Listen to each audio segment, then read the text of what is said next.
que defendemos el proceso de cambio, de que miramos con mucha pena y estamos muy alerta a los intentos golpistas que están realizando el Comité Pro Santa Cruz con el señor Luis Fernando Camacho, Rómulo Calvo, que con una costumbre fascista están tratando de, bueno, hoy día hemos visto imágenes donde golpean a mujeres, y como es de costumbre en este estilo fascista que ellos tienen, atacando a los pueblos indígenas. Me parece que el tema hoy es muy pertinente y vamos a aprender de ello, muy enriquecedor, pero queremos también hablar abiertamente de nuestra resistencia misma actual que sucede en el país y de la defensa que tenemos por nuestro proceso de cambio y que no cambiará jamás. Vamos a dar inicio. Gustavo, un gusto tenerte. Estamos en colaboración en estas jornadas. Bienvenido. Saludo para ti y bueno, el micrófono es para ti ahora. Y luego vamos a escuchar de nuestros compañeros quienes van a también mandar mensajes de los países donde están residiendo ahora en su colectivo, y escucharemos luego nuestra invitada especial, la hermana Miriam Wakani. Gustavo. Buenas noches a todos, buenas noches Claudia, Miriam. Un gusto volver a estar en estas sesiones de formación, de educación, de recuperación de la memoria, en cierta forma, ¿no? Creo que esta charla de hoy día sobre la resistencia de los pueblos originarios o indígenas del Abya Yala es un hecho que tenemos que tenerlo siempre en la memoria, que nuestra resistencia, la resistencia que ahora estamos viendo en Bolivia, otra vez, ¿no? De la gente originaria, de la gente indígena, del pueblo, otra vez está resistiéndose a ser dominados y avasallados por esta mentalidad colonial y conquistadora, ¿no? Estamos viéndolo ahora mismo en Bolivia y con justificaciones que a veces son pueriles, son hasta infantiles, ¿no? Son justificaciones bastante necias muchas veces, son capaces de desordenar y de destruir todo lo que se ha construido en el país con tanto esfuerzo, ¿no? Yo creo que este tipo de charlas es bien importante y yo le agradezco enormemente a Miriam Wakani que nos haga este honor de presentar hoy día toda una imagen de lo que siempre se ha tratado de olvidar, que es la resistencia de los pueblos indígenas, de los pueblos originarios del continente Abya Yala, contra este poder occidental que ahora lo estamos viendo otra vez muy claramente cómo acciona. Muchas gracias. Gustavo, sí, muchísimas gracias, Gustavo. Me informan, y acabo de confirmar también, de que no está saliendo la imagen, está saliendo solamente nuestra voz al vivo. Ya, cierto. Ahora va a salir la imagen. De todas maneras, comenzamos lo que queremos también desarrollar, que es el podcast. Siempre en desarrollo. Está bien. Vemos la imagen ahora. Queremos chequear. Va a aparecer ahora la imagen. Ahora va a aparecer la imagen, sí. Ok, bueno, asegurémonos. Bueno, y muchas gracias ya también a nuestros compañeros que están entrando tanto acá a la sala, a los compañeros que nos siguen en nuestras redes. No lo veo aún todavía las imágenes. Estamos probando hoy día una nueva colaboración técnica, la que nos asegure de que podamos compartir nuestras jornadas de decolonización en varias plataformas. Como ustedes saben, la audiencia que tenemos llega a bastantes personas. Nos confirmas que ya sale. Perfecto, gracias. Ahora ya sale. Sí, sí, sí. Divino, ok. Bueno, siempre esos son los temas bonitos de cuando estamos al vivo, ¿no? Que siempre estamos aprendiendo algo. Ok, gracias, Gustavo. Ahora sí, comenzamos. Vamos a dedicarle unos minutos para saludos. Tenemos a nuestra compañera Juana, que se conecta con nosotros desde Australia, luego al compañero Héctor, que se conecta desde Bolivia, y quien quiera más hacerlo, creo que una compañera de Bélgica también lo quiere hacer. Y luego escuchamos a nuestra invitada especial. Juana, bienvenida, como siempre, hermana. La escuchamos.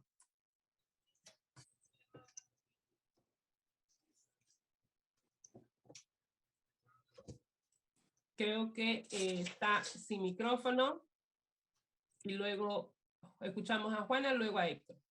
Ya. Buen día, desde Sydney, Australia. Tenemos el agrado de darle la bienvenida a nuestra hermana Miriam. Estamos ansiosos de poder escuchar su contribución en esta segunda jornada de descolonización.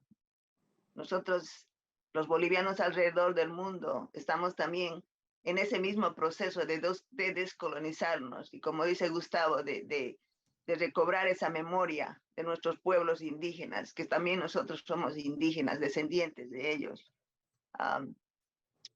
Hermanos bolivianos, queremos decirles desde Australia y alrededor del mundo que ustedes no están solos. En este momento están pasando dificultades. Otra vez, otra ola de colonizadores están atacando a nosotros, a los indígenas en Bolivia. Y queremos decirles que a pesar que estamos lejos, estamos alertas y pendientes de lo que pasa en Bolivia. Y queremos hacerles llegar este aviso de que no están solos. Gracias. Gracias, estimada Juana. Ahora vamos a escuchar a Héctor, que se une con nosotros desde Bolivia. Y sí, en lo absoluto, reafirmamos el mensaje de nuestra hermana Juana: no están solos, estamos juntos y estamos nosotros en la lucha también. Gracias. Héctor, y luego va a hablar nuestra compañera Penélope desde Argentina. Héctor. Hermanas y hermanos, buenos días, buenas tardes y buenas noches, de acuerdo al lugar donde se encuentra. Ahora yo circunstancialmente me encuentro en Bolivia. Estoy en Bolivia. En primer lugar, quiero agradecer infinitamente la participación esta noche en nuestro foro de la compañera Miriam Oncani, una excelente compañera, una compañera comprometida con nuestro proceso de cambio.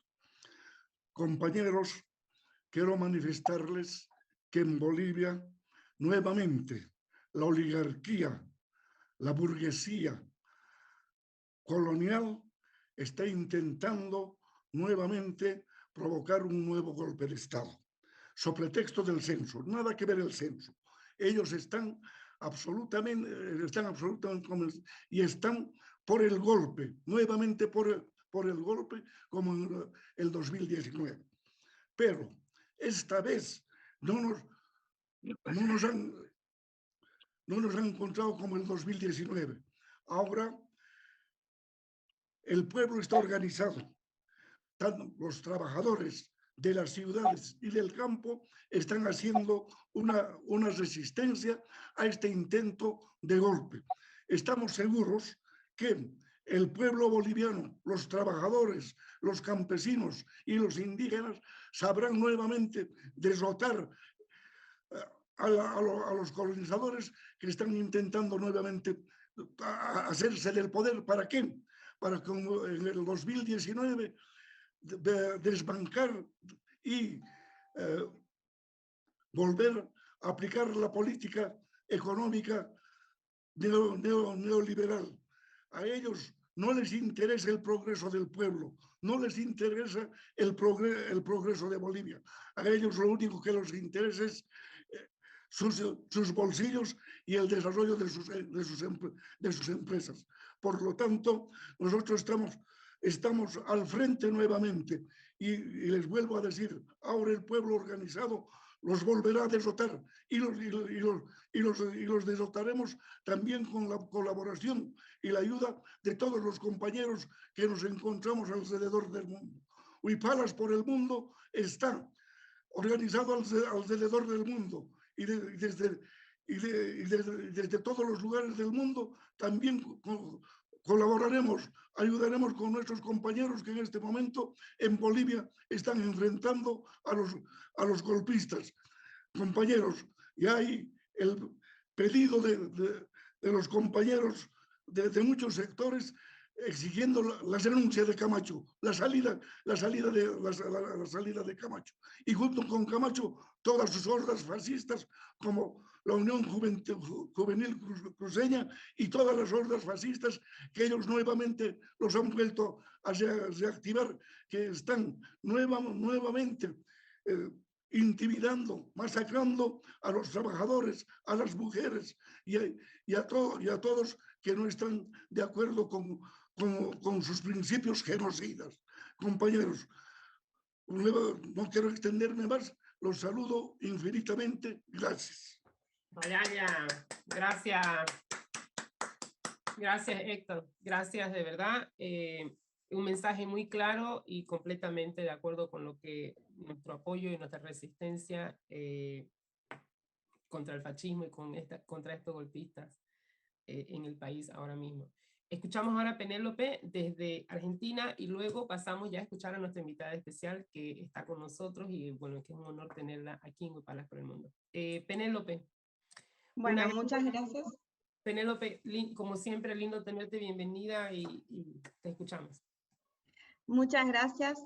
Permiso a Miriam por el espacio y a todos ustedes. Si Miriam no sabe, le comento, yo soy hermana de Sebastián Moro, periodista argentino que vivía en Bolivia y que murió durante el golpe de Camacho en 2019, Camacho y compañía. No me voy a extender porque ya todo lo dijo Héctor y por eso quise intervenir, hacer referencia a esto que está sucediendo y además ustedes son los que tienen las y los que tienen para transmitirnos los conocimientos de los procesos de descolonización y las experiencias, pero que a mi entender, si no hay juzgamientos sobre estos criminales que golpean a nuestros pueblos y que asesinan a nuestros hermanos, no hay un proceso de descolonización completo, porque ellos representan a las colonias. Entonces, es lo que vengo a proponer y a decir simplemente, que estos seres bestiales, estos asesinos que siguen golpeando a nuestros pueblos, como están haciendo en estos momentos, como en el 2019 masacraron a nuestros hermanos, asesinaron a mi hermano Sebastián Moro, periodista que decía la verdad, y siguen vigentes, siguen de pie, si no se someten a un juicio y a una cárcel, y si no hay memoria sobre lo que han hecho y sobre lo que están haciendo, la colonia sigue de pie, el colonialismo sigue de pie y más vigente que nunca. Simplemente eso, muchas gracias y feliz de estar compartiendo otra vez con ustedes. Hayaya. Hayaya. Gracias, Penélope, y como tú sabes, estamos firmes con la campaña y firmes con la búsqueda de justicia para tu hermano, Sebastián, y tenemos la verdad el honor de contar con tu presencia, con tu compromiso y con esa hermandad que estamos fortaleciendo y tejiendo contigo, y que sabemos que llegaremos a ese momento de justicia. Gracias, Penélope. Gustavo, te paso la palabra para que le demos la bienvenida ya a nuestra invitada especial y nada, qué emoción, comencemos.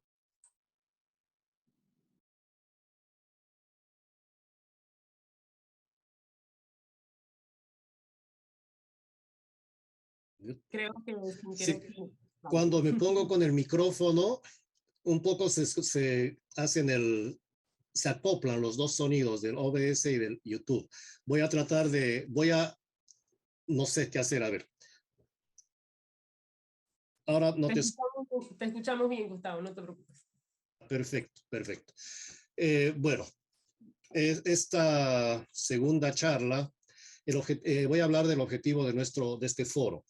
El objetivo de este ciclo de foros, 7 charlas en total, es desmontar la narrativa creada por el invasor para justificar históricamente uno de los hechos más lúgubres de la historia humana: la destrucción de cientos de culturas, la eliminación física de decenas de millones de personas, con el fin último de apropiación y saqueo ilimitado del territorio de Abya Yala, ahora conocido como América. La violación y misericordia de la Pachamama para solo alimentar el gran capital del imperialismo emergente hace más de 5 siglos. El vaciamiento poblacional del continente africano para reemplazar la languideciente población abyayaleña debido a los regímenes de la mita, las encomiendas, los obrajes, las servidumbres y la esclavitud en último término. En esta segunda exposición abordaremos el sujeto de las rebeliones de los pueblos que poblaron este continente frente a la incursión violenta de los ibéricos que llegaron sedientos de oro y títulos nobiliarios. En su incursión no solo entendieron que lo que buscaban estaba por todas partes, sino que descubrieron que podían emular a sus pares de sus continentes en cuanto a riqueza, estatus, títulos nobiliarios, disponibilidad de mujeres casi ilimitado, poder y apropiación de extensos territorios a título personal, entre muchos otros. La reacción de las poblaciones locales frente a estos desenfrenos, nunca antes experimentados en los conflictos que se sucedían también en este continente, no tardaron en tener una expresión de la gente que se vio afectada directamente por esta nueva incursión, esta nueva presencia hasta ese momento desconocida. Para conocer más de esta parte de la historia, que nunca fue debidamente descrita y menos divulgada, es que invitamos hoy día a la socióloga Miriam Wakani, quien fuera viceministra del Estado Plurinacional de Bolivia, bajo el mandato del hermano presidente Evo Morales Jaime. En este momento le damos la bienvenida a Miriam y le pedimos por favor que nos empiece a dar la charla que está siendo muy escuchada y muy vista en muchos lugares del mundo. Muy buenas tardes, acá en Bolivia, también en Argentina, Canadá, entiendo que es todavía tarde. Muy buenas noches en Reino Unido y Europa y también muy buenos días en Australia. Bueno, mi nombre es Miriam Wakani Zapana, socióloga de profesión aymara.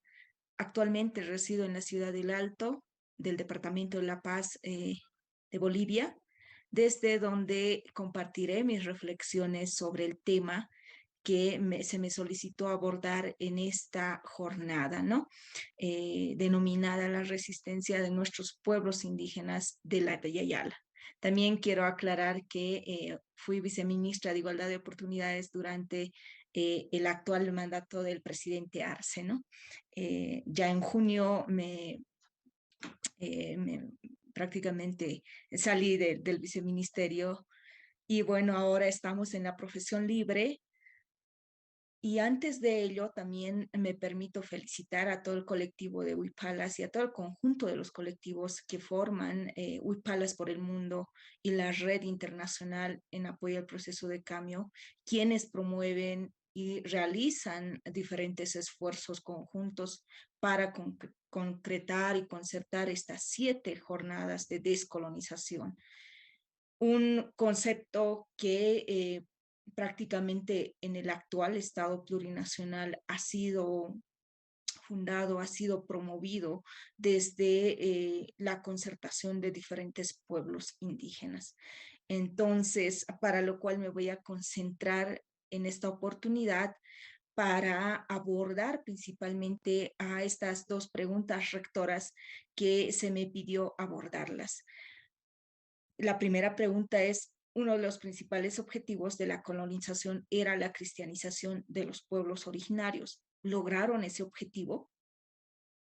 Creo que todos conocemos de historia universal y podemos afirmar que en una gran medida sí lograron cristianizar a los pueblos indígenas. Sin embargo, también los pueblos indígenas lograron resistir. Y es por eso que hoy en día se habla de siglos de resistencia de los pueblos indígenas.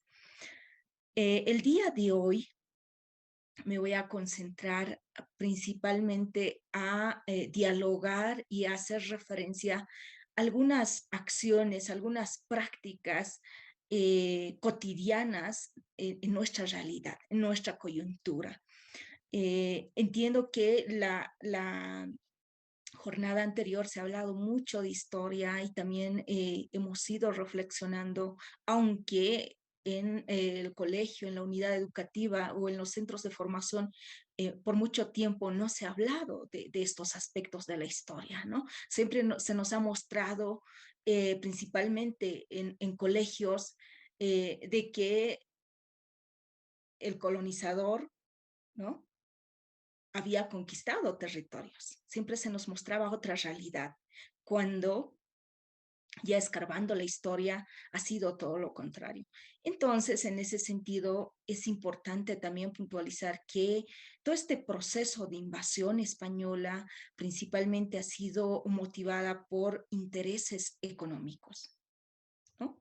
Y también la expansión del capitalismo, es decir, la fiebre del oro, de la plata, de los metales, que en ese momento estaba presente en la mayoría de los colonizadores. Y es así que van invadiendo muchos territorios de la Via Yala con la finalidad de saquear estas riquezas. En ese sentido, la invasión o la toma de territorios físicos no fue suficiente. Abordando y también haciendo la lectura de varios textos y escarbando la historia, se dice que la toma de territorios tampoco era sostenible en el tiempo. Entonces, era fundamental incursionar en la mente, ¿no? Entrar a la mente del indio, como decimos, o de la India, ¿no? Entonces, en ese sentido, pues la herramienta importante era la religión. Muchos españoles llegaron a los territorios de la Via Yala indicando de que no teníamos cultura, no teníamos religión, tampoco teníamos educación, por tanto éramos salvajes, ¿no? En ese sentido, pues, ellos mismos se encargaron, tras esa afirmación, de destruir muchos conocimientos de los pueblos indígenas, de borrarlos, incluso de anularlos, las religiones, los dioses, y también las distintas creencias que practicaban los pueblos indígenas. Sin embargo, se podría decir que hasta la actualidad no se ha podido borrar en su totalidad, puesto que en nuestra coyuntura podemos ver una serie de prácticas que más adelante abordaremos. Asimismo,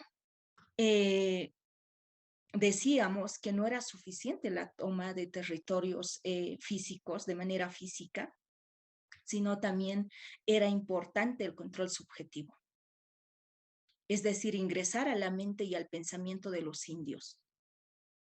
Y esto principalmente para evitar rebeliones. Y de ahí que muchos de los conocimientos de las sabidurías y la historia de los pueblos fueron borrados, fueron anulados. Entre tanto, este proceso de colonización, en este proceso de colonización también era importante el concepto de raza. El hacer comprender, el lograr esa comprensión de que el español invasor era superior al indígena o al indio, a la India. Por tanto, le debía la subordinación, se debía al blanco. Y es en ese sentido que tanto la religión y entre otros aspectos también se va materializando en los pueblos indígenas. Por otro lado, si bien es evidente que el saqueo de la riqueza, del oro, de la plata, ha sido prácticamente uno de los fenómenos que con mayor importancia se ha ido destacando de todo este proceso de colonización, pero también era importante el otro lado de la historia, el otro aspecto que es el conocimiento de la gente, el conocimiento de los pueblos indígenas. Entonces, en ese sentido, si bien no era suficiente subordinarlos a los pueblos indígenas, también veía necesario que era sumamente importante imponerles la religión como también prácticas para evitar estas confrontaciones o rebeliones de parte de los pueblos indígenas. En ese sentido, pues, se afirmaba en muchos casos que los pueblos indígenas no tenían dioses, eran considerados al igual que los animales. Entonces, esa racionalidad que se ha ido incursionando a partir de 1492 en todo este territorio de la Via Yala, esa racionalidad española, europea, que nunca ha podido comprender a la naturaleza como sujeto, sino solamente como objeto o cosa, ¿no? Que no tiene vida, por tanto se la puede saquear. Y es de ahí que las minas de Potosí han sido prácticamente saqueadas durante la colonia en su máximo esplendor, llevando estas riquezas hacia España. En ese sentido, también esta concepción de los pueblos indígenas, de que todo tiene vida, la cosmovisión que ha sido fundamental para la convivencia en armonía con la naturaleza, para lograr ese respeto, para lograr ese equilibrio, nunca fue comprendido por la colonización, por los colonizadores. Y es que los pueblos indígenas a partir de ello resisten. Y en la actualidad podemos ver unas prácticas concretas que todavía se realizan en nuestro continente, en nuestros países y en diferentes regiones. Entonces, esta concepción de que todo tiene vida, ¿no? Pues generaba también esa armonía y esa convivencia en equilibrio con la madre tierra, con la Pachamama. Tal es el caso, y nos acercamos hoy en día, el 2 de noviembre, ¿no? La fiesta de todos los santos, y también un día donde se espera, y principalmente los bolivianos y las bolivianas practicamos, donde se espera a los difuntos, ¿no? Porque se considera que aún después de la muerte todavía existe vida, ¿no? Otros dicen que estos seres habitan los cerros, los lagos o en la Yamarca, ¿no? En otra marca. Entonces, a estos seres se los considera como especies de protectores, ¿no? Que se convierten en ajayos. Toda esta concepción de vida todavía está presente en nuestra gente, ¿no? En nuestros pueblos indígenas que son descendientes de los aymaras, de los quechuas, de los guaraníes. Otro ejemplo concreto que también se podría explicar en este contexto y todavía presente y vigente en Bolivia es el Día de las Alacitas, el 24 de enero. Una fecha y un día muy esperado por los bolivianos, donde también se compra una especie de miniaturas, ¿no? Casas, autos y una infinidad de artículos que en muchos casos son reflejo de sus sueños, de lo que quiere lograr la persona. Y estas prácticas son ejemplos concretos de resistencias que se han ido formando a pesar de los siglos, a pesar de la colonización impuesta, ¿no? A través de la religión, a través de la educación y una infinidad de aspectos son vigentes hoy en día y lo podemos observar en nuestras prácticas cotidianas.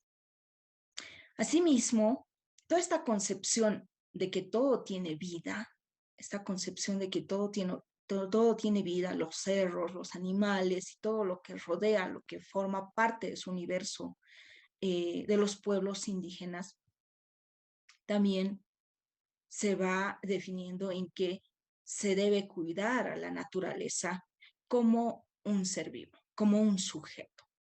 Lo que no ha podido ser comprendido por la colonización o por la racionalidad europea, donde en muchos casos no se la concibe a la naturaleza como un ser vivo, sino como un objeto. Entonces,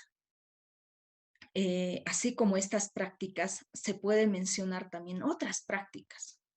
Tal es el caso de las ñatitas, la adoración, la veneración a las calaveras, ¿no?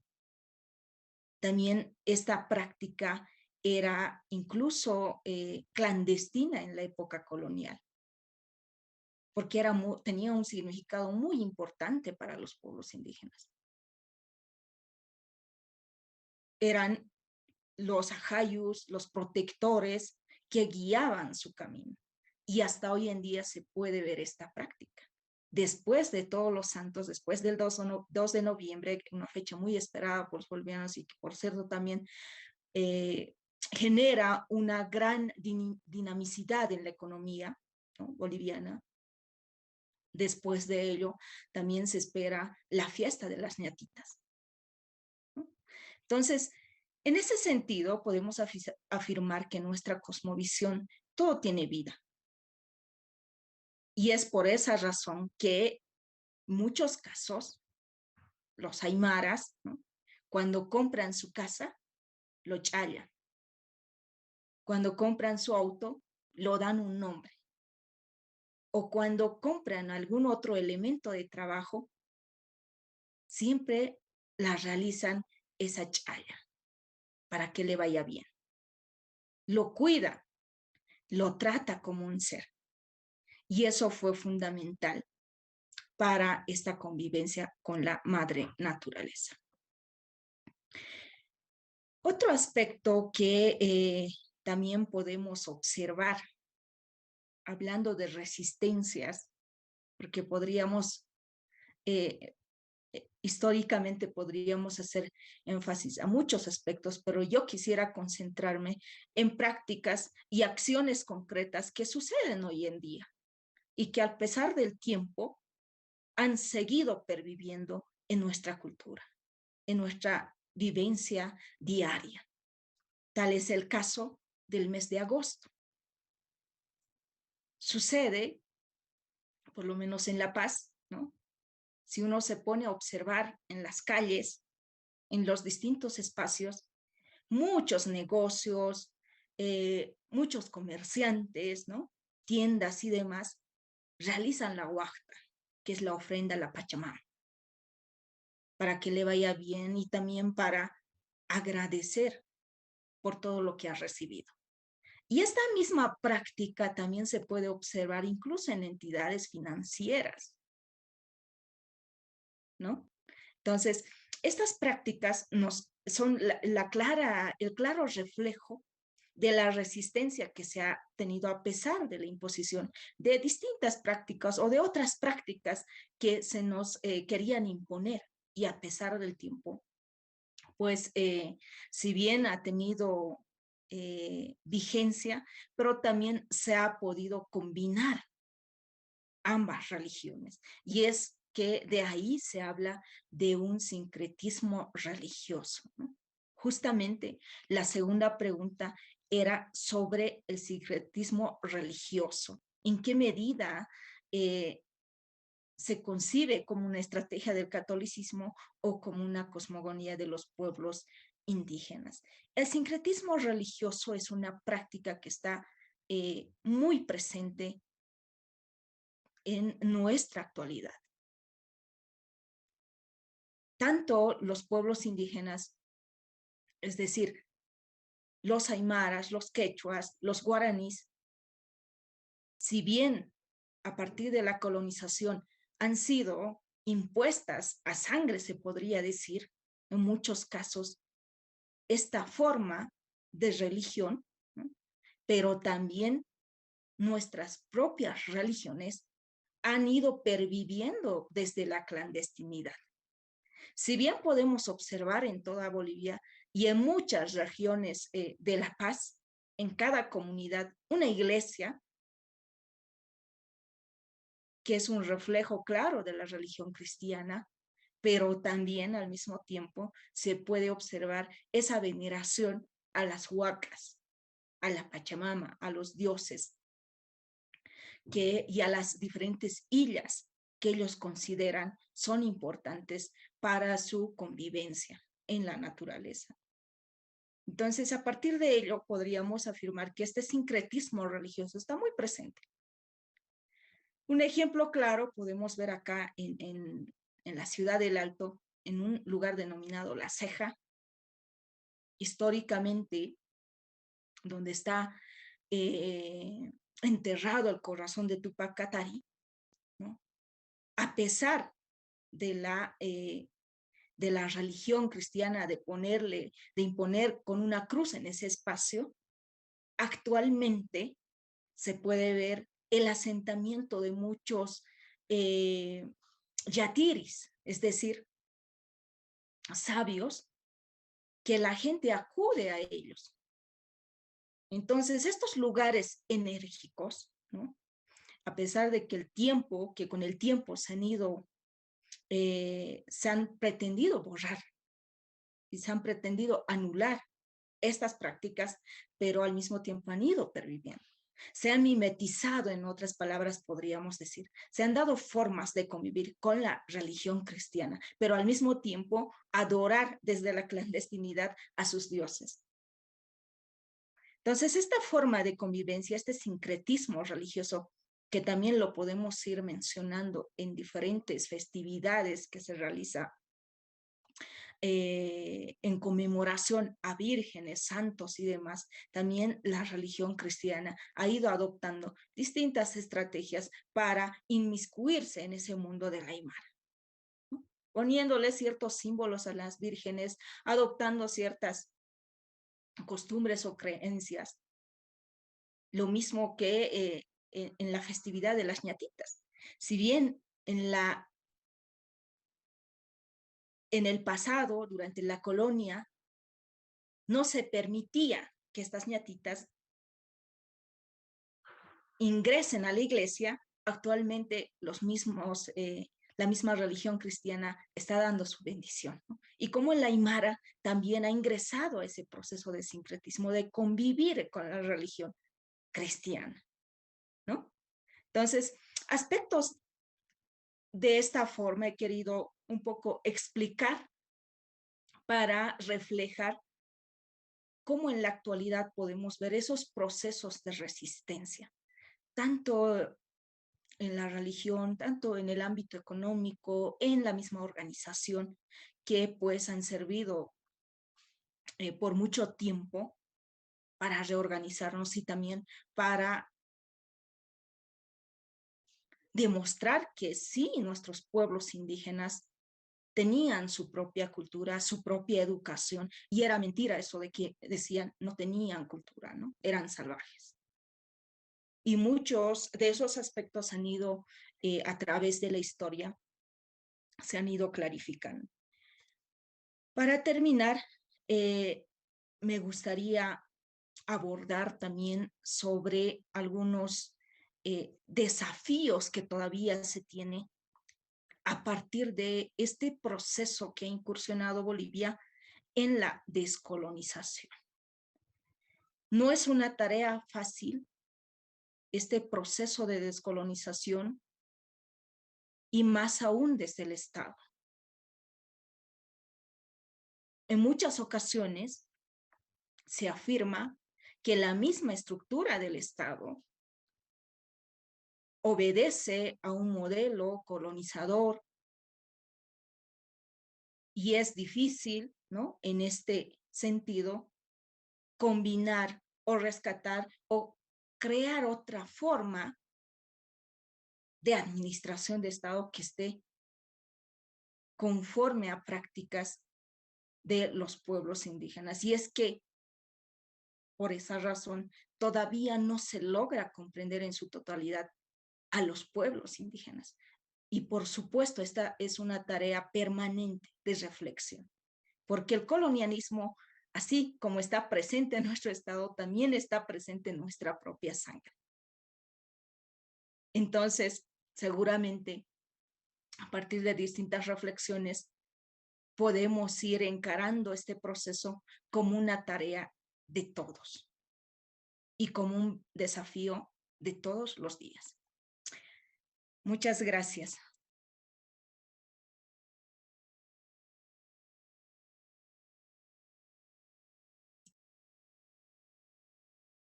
Los aplausos de todos.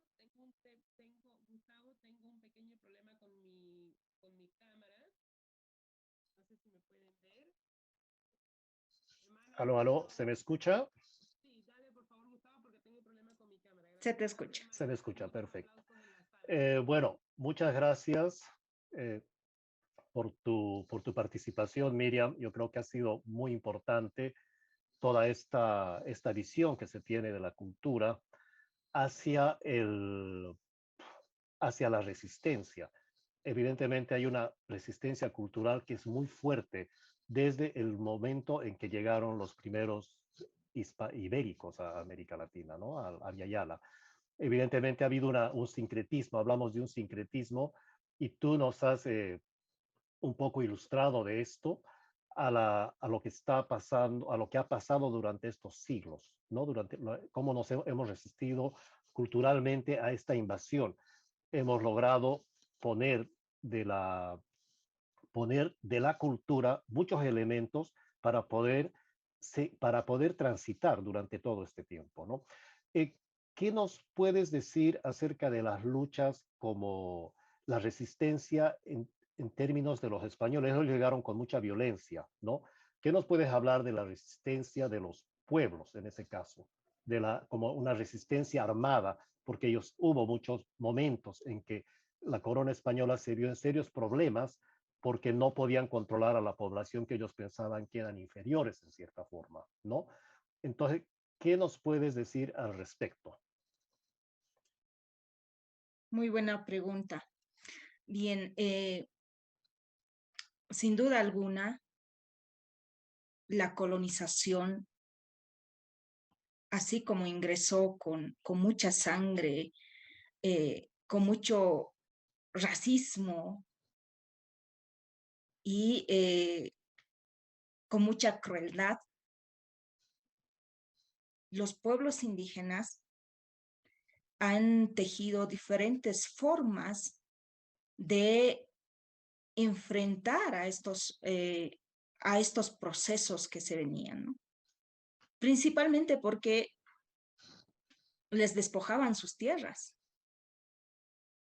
Y no conforme con eso, este proceso de subordinación, ¿no?, que han ido realizando a lo largo del altiplano, a lo largo de los territorios quechuas y guaraníes, también se han ido conformando diferentes estrategias de lucha desde los pueblos indígenas. Una de ellas, por ejemplo, el movimiento histórico de Tupac Katari, ya cansado de estos flagelos, de estos despojos de tierras, injusticias que se realizaban en los territorios de los pueblos indígenas, eran insoportables, ¿no? Entonces, a partir de ello es que también se van organizando, y principalmente es que se va formando una especie de sublevaciones, ¿no?, desde diferentes lugares, ya sea del sector Lago, ya sea del sector de los Yungas, ¿no? Y es que a partir de ello también se va constantemente enfrentando a todas estas imposiciones que se realizaban desde la corona española. Y uno de ellos principalmente fue esta unidad, ¿no?, a partir de Tupac Katari, Bartolina Sisa. También las mujeres fueron promotoras, ¿no?, importantes que han ido resistiendo estos procesos de lucha, juntamente a los varones. Incluso se dice que las mujeres también eran principales estrategas, ¿no?, las mujeres aymaras, principales estrategas para, de alguna forma, proteger a los líderes, ¿no?, a los líderes indígenas. Entonces, todo este proceso de resistencia justamente se va dando de distintos modos, ¿no?, de distintos modos, desde la organización misma de la población, desde la religión, ¿no?, desde lo cultural, como lo ha sido mencionando, y también desde muchos aspectos.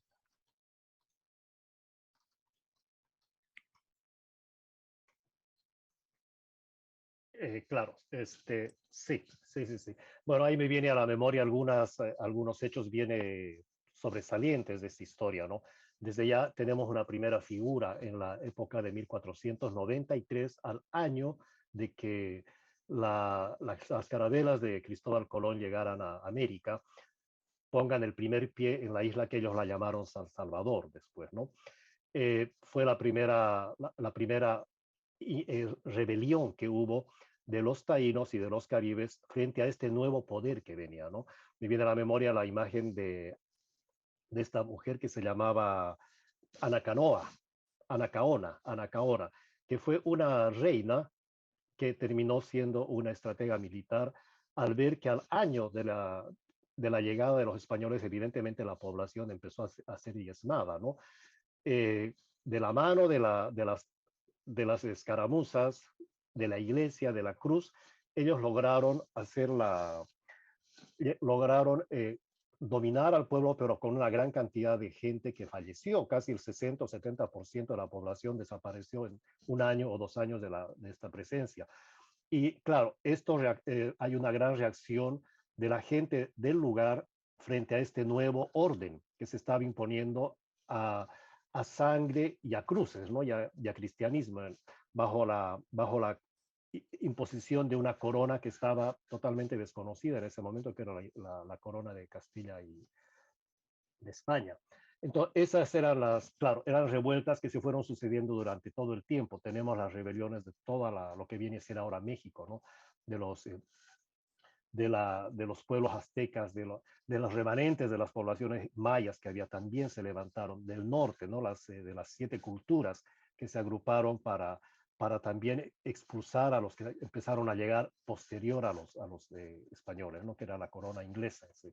Bueno, y esa es un poco también la dinámica, ¿no? Que se va viendo y se va gestando en el continente toda una revuelta de la gente que vivía desde acá desde siempre, o acá desde siempre, no eran gentes que habían llegado recién, ¿no?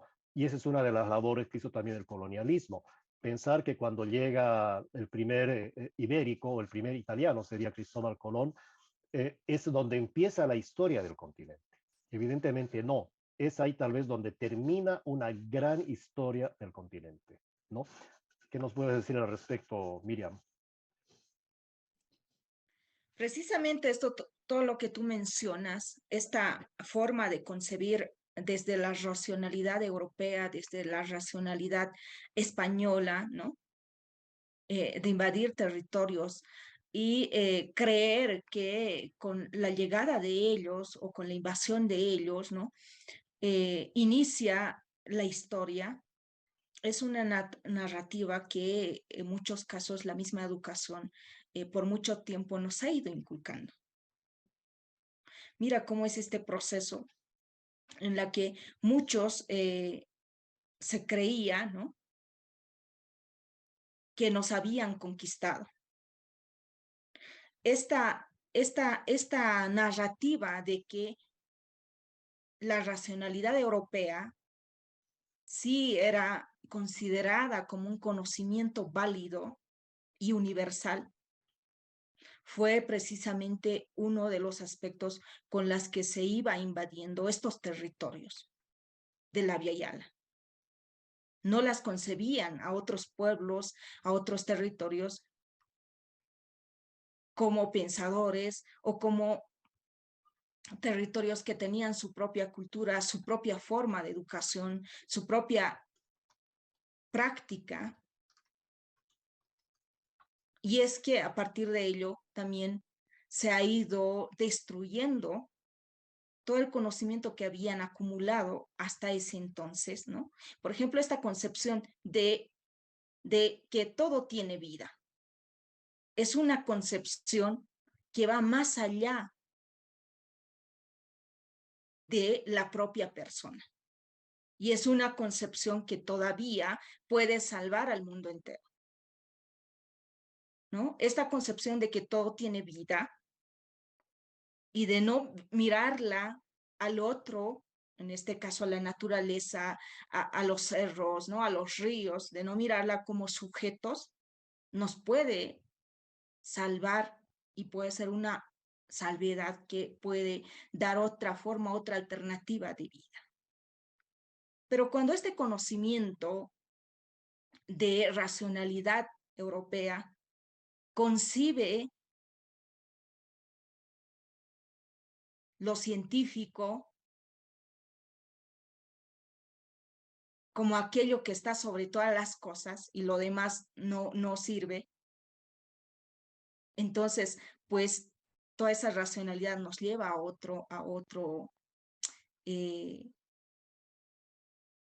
otra respuesta, a otra coyuntura, ¿no? Que justamente emerge y se consolida con el capitalismo. Entonces es importante ver cómo estas narrativas a partir de la incursión de estos sistemas, ¿no? Se van planteando y se van consolidando a lo largo de los territorios. Y es que de ahí también se va generando esta narrativa de los países del primer mundo, los más adelantados y demás, ¿no?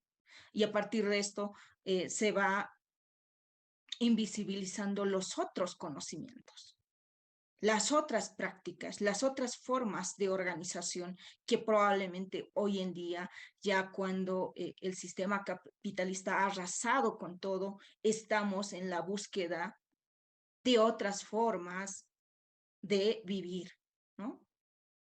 Entonces, toda esta narrativa nos tiene que reflexionar y nos tiene que servir también cómo desde el mundo europeo, desde la colonización, se ha ido concibiendo todo lo que se llama ciencia, todo aquello que se llama conocimiento y todas estas prácticas que han tenido vigencia a lo largo de estos siglos. Y actualmente las respuestas o los resultados las podemos ver, ¿no? Y es importante, por supuesto, desde la historia y también desde las diferentes formas que se vienen practicando, reflexionar estos aspectos para encontrar un nuevo modelo o una nueva alternativa de vida que pueda salvar a la naturaleza. Creo que ese es el desafío que se viene también reflexionando a partir de diferentes teorías, ¿no? En la actualidad.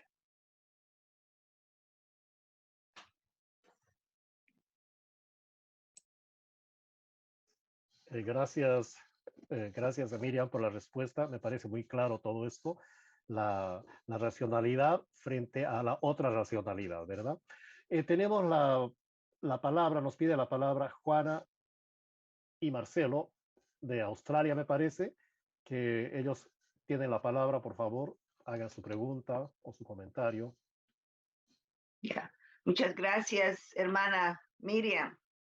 Realmente a mí me has iluminado, porque hasta antes de escucharte hoy, yo siempre he tenido el concepto de que la resistencia es solamente, se reduce a la lucha armada, pero hoy nos has ampliado este concepto, porque la resistencia también incluye la resistencia cultural y nos has dado ejemplos de cómo nosotros, los pueblos indígenas, a través de estos 5 siglos, hemos resistido a través de nuestras creencias, de nuestras prácticas. No sabía, mira, he escuchado tantas veces a las citas y que jamás se me ha ocurrido lo que realmente simboliza las alacitas. También los mineros, se me viene a la cabeza ahora que los mineros cuando van a los socavones tienen al tío, que se supone que es el que controla, como sería como el dios de adentro de la tierra. Es otra forma en que siempre quedaba sorprendida de cómo esta práctica simbolizaba para los mineros una petición de permiso de entrar dentro de sus entrañas. Te agradezco mucho por ampliar este concepto de resistencia, hermana Miriam. Gracias. Gracias Juana. Gracias hermana. Verdad que esta es una reflexión muy importante para nosotros. Yo quería añadir algo, pero antes también invitar. Estamos ya entrando a la parte final. Creo que hemos aprendido bastante en el tiempo que estamos. Sin duda, estoy segura que pudiéramos tener un espacio incluso más grande y más amplio con nuestra compañera Miriam. Usted está invitada a Huipalas por el Mundo. De ahora en adelante, esta es su primera participación. Sin duda no será la última. El que quisiese hacer alguna contribución la puede hacer ahora, también lo puede pedir. No sé si, sé que Marla también quería hablar, pero quería solamente añadir algo, quizás ya como entrando al final de esta jornada, de esta segunda jornada de descolonización, de que este punto importante sobre el tema cultural y la resistencia cultural es algo que me parece muy pertinente ahora también, ¿no? Sobre todo nosotros que estamos afuera del país, afuera de Bolivia y que residimos en Europa. Particularmente, voy a compartir brevemente que acá en Reino Unido, Bolivia, el Estado Plurinacional de Bolivia, abre carnavales. Y esta resistencia con nuestra cultura, por mucho tiempo también ha sido un poco invisibilizada, quizás sus artistas mismos no han sido reconocidos por el arte que traen, y esta es una parte de una lucha que también existe ahora, y sé que existe también en otros países. Qué lindo reconocer y tomarles, hacer ese puente y poder identificar que también es parte de nuestra resistencia, del reconocimiento de nuestros pueblos. Gracias, hermana Miriam, porque eso es algo que hoy me llevo conmigo de esta sesión. Gracias, hermana. Creo que alguien más ha pedido hablar y contribuir. Gustavo, no sé si tú lo ves. No, creo que no. Creo que todo el mundo estamos procesando. Creo que no. Sí, Pero, creo que no. Clau, perdón. Sí, Marla, dime. Sí, muy rápidamente a mandarle un saludo a la hermana. Ha hecho una exposición que, como lo ha dicho Juana, lo tú, y creo que todos los que hemos escuchado y hemos seguido nos ha ampliado el concepto que tenemos de resistencia, y el hecho que nosotros en el exterior tenemos que siempre potenciar nuestro lado de costumbres, de cultura, ¿no? Que es parte de nuestra identidad y que es parte de seguir en esa resistencia de otra forma para seguir reforzando nuestra identidad de indígena, ¿no? Yo creo que es importante todas las palabras que ella ha dicho, y también mandar un saludo muy cariñoso de parte de los compañeros desde acá, desde Bruselas, Bélgica. Siempre solidarizarnos con Bolivia. El contexto coyuntural nos llama siempre a un movimiento más activo en varias formas, ya sea desde la parte cultural, la parte de identidad, o desde donde nos toque hacer una reflexión no solo en el tema de la descolonización, sino también de la resistencia que nos toca, ¿no? Un abrazo y bueno, muchos saludos y felicitaciones a la hermana por su exposición. Bravo. Bueno, hermana Miriam, perdón, creo que tenemos otro compañero que quiere dar una contribución. Me parece que sería muy bueno que nos pueda dar un mensaje final luego de esta contribución, y quizás nosotros que estamos afuera en el exterior, que somos un tejido de colectivos internacionales, ¿qué mensaje tiene también para los hermanos que estamos aquí afuera? Creo, Héctor, usted creo que había abierto su micrófono, ¿quiere dar una contribución? Por favor. Sí, gracias. Quiero preguntarle a la hermana Miriam el papel de la organización social. También a mí me parece que ha sido muy importante. Por ejemplo, la resistencia del ayllu. Los colonizadores jamás pudieron hacer desaparecer el ayllu, que hasta hoy día subsiste. Quisiera que nos aclare eso, por favor, un poquitito, el papel de las organizaciones sociales en la resistencia. Gracias. Gracias, Héctor. Quizás quizás, como usted, hermana, quiere darle una respuesta a Héctor y luego así comienza, ¿no? Así sucede en Huipalas por el mundo. Luego vamos alargando porque empezamos con más conocimiento y con más intercambio. Gracias, hermana. Muchas gracias por la pregunta. Como decía, la unidad era fundamental para la resistencia de nuestros pueblos indígenas, ¿no? Y justamente esta unidad se la podía ver en esa constitución de los Ayllus, lo que nos menciona el hermano Héctor. Era fundamental y todavía en algunas comunidades se la puede observar actualmente. Porque lamentablemente también muchas comunidades, muchos Ayllus, ¿no? Han sido invadidos, han sido ya incrustados con este sincretismo, ¿no? Han sido prácticamente entremezclados con otras formas de organización. Entonces, el papel del Ayllu era fundamental. ¿Por qué? Porque justamente consistía en un trabajo conjunto para las personas, para la colectividad, y no se pensaba en una sola persona, no en el individuo. Y es por eso que se dice que los pueblos indígenas siempre piensan en o la conciben como un ser vivo a la naturaleza, ¿no? Y a partir de esto también se la concibe el trabajo para la colectividad. Y este era el papel fundamental del Ayllu, que justamente era una organización que trabajaba, ¿no? Para el bienestar de la colectividad, para el bienestar del Ayllu, de la comunidad que conformaban esa organización. Y es a partir de eso, ¿no? Que la historia nos dice, muchos no podían morir de hambre, sino que este trabajo conjunto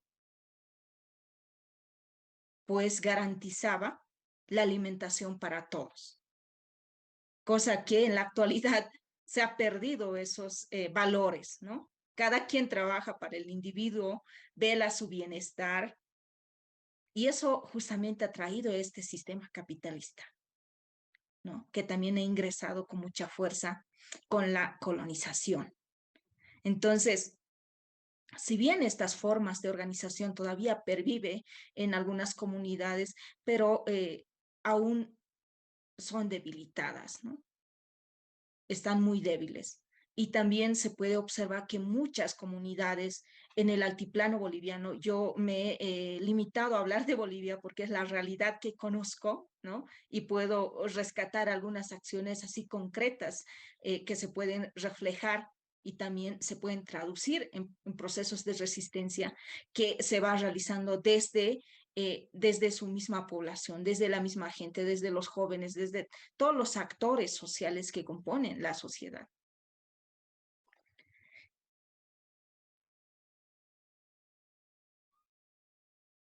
Hola, hola, hola.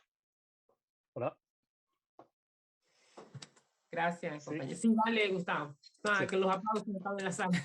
Bueno, ya yo creo que estamos terminando esto, pero en todo caso una última reflexión tal vez, ¿no? Y evidentemente pedí la opinión de nuestra hermana Miriam Huacani. Yo creo que en Bolivia hay un gran acervo cultural, ¿no? Desde ya lo demostramos todo el tiempo con las danzas principalmente, que es lo que llevamos por todo el mundo, pero hay un aspecto ahí que yo quiero resaltar, ¿no? Y es que la gente boliviana, por mucho que no se crean bolivianos, ¿no? Hay mucha gente que se cree que es de otro lugar y que, bueno, nacieron en Bolivia por algún hecho del azar. Pero mucha de la gente cuando sale del país se identifica como boliviano en primer lugar con las danzas, ¿no? Acá tenemos en Canadá, en Montreal, tenemos la escuela, ¿cómo es la danza de los caporales de San Simón, por ejemplo? Que en su momento fue gente que fue muy muy contraria a lo que hacía Evo Morales y en cierta forma ellos contribuyeron también a desinformar y a ser parte de lo que fue el golpe de Estado del 2019, ¿no?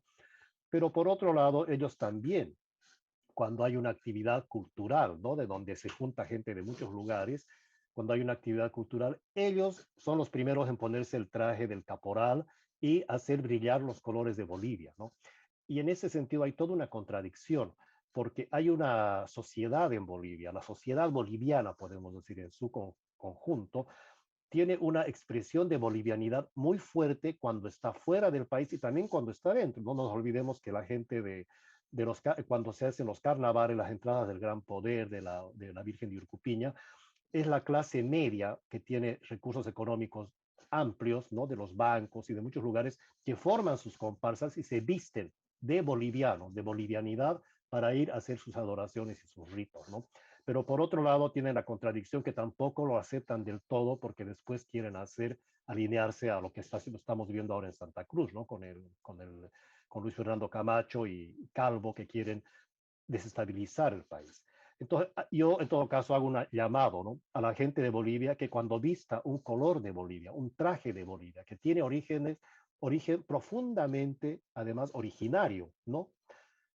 Lo sientan y vean que están vistiéndose de un país que no deberían rechazar, ¿no? En el fondo. Eso sería más o menos para concluir mi parte y agradecerle desde ya a Miriam por esta magnífica charla, esta visión que se debería tener en el país, de que no solamente la resistencia puede ser una cuestión militar, ¿no? Sino es una cuestión cultural fundamentalmente, ¿no?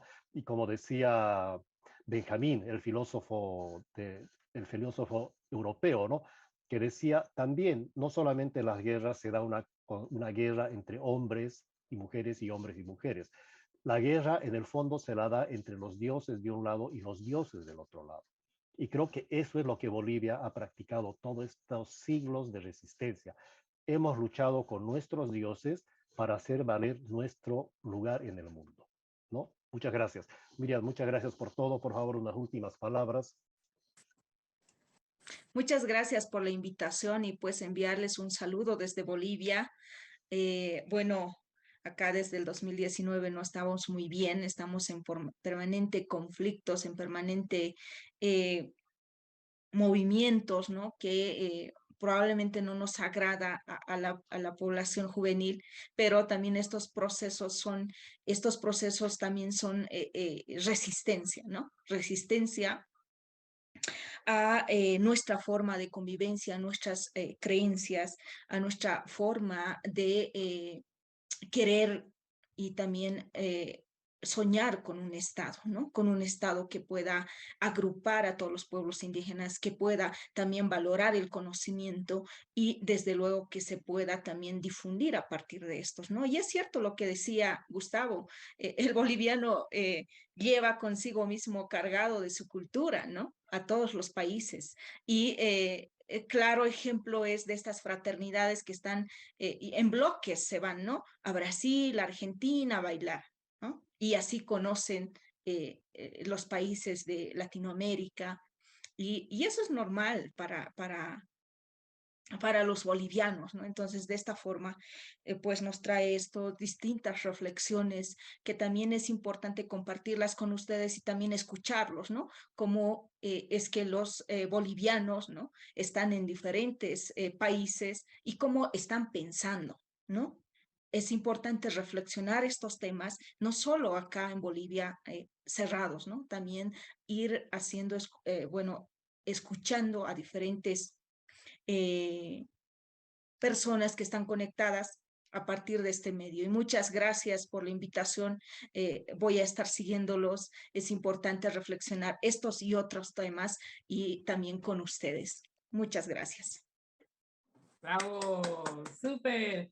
Gracias, hermana Miriam. Vamos a abrir todos los micrófonos para que podamos nosotros dar nuestro hayaya colectivo, el que hacemos y es costumbre en Huipalas por el Mundo, hermana Miriam, todo al final de nuestra sesión.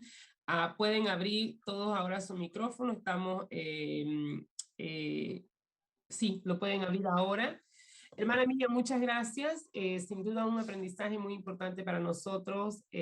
Aquí, como usted verá, es muy claro que somos orgullosamente bolivianos, orgullosamente hermanos y hermanas del proceso del Estado Plurinacional de Bolivia y que vamos a defender, si es posible o es necesario, con nuestras vidas, nuestro proceso de cambio. Bolivia jamás volverá a ser neoliberal, no, jamás seremos esclavos y vamos en este proceso de cambio de descolonización en nuestra mente y nuestros cuerpos. Gracias, hermana. Hayaya a todos. Creo que ya tenemos los micrófonos abiertos. Hayaya, gracias a todos. Fuerza, Bolivia. Abrazo. Resistencia, fuerza. Hayaya Bolivia, Hayaya proceso de Hayaya cambio. Bolivia. Hayaya, justicia. Hayaya la Frayala. Bueno, Que siga la resistencia indígena. excelente.